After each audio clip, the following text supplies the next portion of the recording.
മലയാറ്റൂരിൽ മദ്യപാനത്തെ തുടർന്നുണ്ടായ തർക്കത്തിൽ കൊല്ലപ്പെട്ടയാളുടെ മൃതദേഹം പോസ്റ്റ്മോർട്ടത്തിനായി കൊണ്ടുപോയി. മലയാറ്റൂർ സ്വദേശി ഷിബിനാണ് കൊല്ലപ്പെട്ടത്. ഞായറാഴ്ച വൈകിട്ട് 5 മണിയോടെയായിരുന്നു സംഭവം. സുഹൃത്തായ വിഷ്ണുവുമായി മദ്യപിക്കുമ്പോൾ ഉണ്ടായ തർക്കമാണ് കൊലപാതകത്തിൽ കലാശിച്ചത്. മലയാറ്റൂർ തേക്കിൻതോട്ടം ഭാഗത്ത് താമസിക്കുന്ന പീറ്റർ എന്നയാളുടെ മകനാണ് കൊല്ലപ്പെട്ട ഷിബിൻ.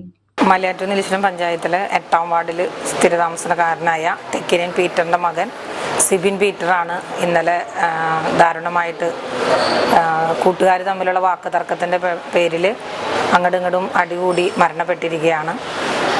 ഞങ്ങളറിയുമ്പോൾ 5 മണി കഴിഞ്ഞു. എന്താണ് കറക്റ്റ് സംഭവം എന്നുള്ളത് ഞങ്ങൾക്കറിയില്ല. അവർ തമ്മിൽ ഭയങ്കര കൂട്ടുകാരായിരുന്നു. എപ്പോഴും ഒരുമിച്ച് പോയി ഒരുമിച്ച് ജോലിയൊക്കെ ചെയ്യുന്ന കൂട്ടുകാരാണ്. എന്തോ നിസ്സാര കാര്യത്തിൻ്റെ പേരിൽ അങ്ങോട്ടും ഇങ്ങോട്ടും ഇടിപടി കൂടി സിബിൻ മരണപ്പെട്ടിരിക്കുകയാണ്. ഞാൻ ജില്ലാ പഞ്ചായത്ത് മെമ്പറാണ്. ആ വാർഡിൻ്റെ കുറച്ച് കാലമായിട്ട് ആ വാർഡിലെ മെമ്പറും പ്രസിഡൻറ്റും ഒക്കെ ആയിട്ട് നടക്കുന്ന ഒരു പൊതുപ്രവർത്തകയാണ്. എനിക്കറിയാവുന്ന കുടുംബമാണ്. പിള്ളേരുകളെയും എനിക്കറിയാവുന്നവരാണ്. വിഷ്ണുവും ഷിബിനും അടുത്ത സുഹൃത്തുക്കളായിരുന്നു. ജോലി ചെയ്യുന്നതും ഒരുമിച്ചായിരുന്നു.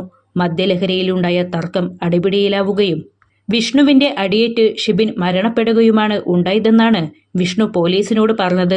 വിഷ്ണു തന്നെയാണ് ഷിബിനെ ആശുപത്രിയിൽ എത്തിച്ചത്. അങ്കമാലി LF ആശുപത്രി മോർച്ചറിയിൽ സൂക്ഷിച്ചിരുന്ന മൃതദേഹം പോലീസിന്റെ പ്രാഥമിക നടപടികൾക്ക് ശേഷം പോസ്റ്റ്മോർട്ടത്തിനായി കൊണ്ടുപോയി. ക്ലിയർ വിഷനിലൂടെ ഇനി മോഡം ഫ്രീ കണക്ഷനുമായി കെ ഫോൺ ലഭിക്കും. ജൂലൈ 1 മുതൽ ക്ലിയർ വിഷൻ ബ്രോഡ്ബാൻഡിൽ നിന്നും യാതൊരുവിധ ഇൻസ്റ്റലേഷൻ ചാർജുമില്ലാതെ മോഡം ഫ്രീ ആയി ഇന്റർനെറ്റ് കണക്ഷനുകൾ നൽകുന്നതാണ്. നിരവധി ആകർഷകമായ പ്ലാനുകളാണ് കെ ഫോണിനുള്ളത്. കണക്ഷൻ ആവശ്യമുള്ളവർക്ക് ക്ലിയർ വിഷനിൽ ഫോട്ടോയും ആധാർ കാർഡിന്റെ കോപ്പിയുമായി വന്ന് ബുക്ക് ചെയ്യാവുന്നതാണ്.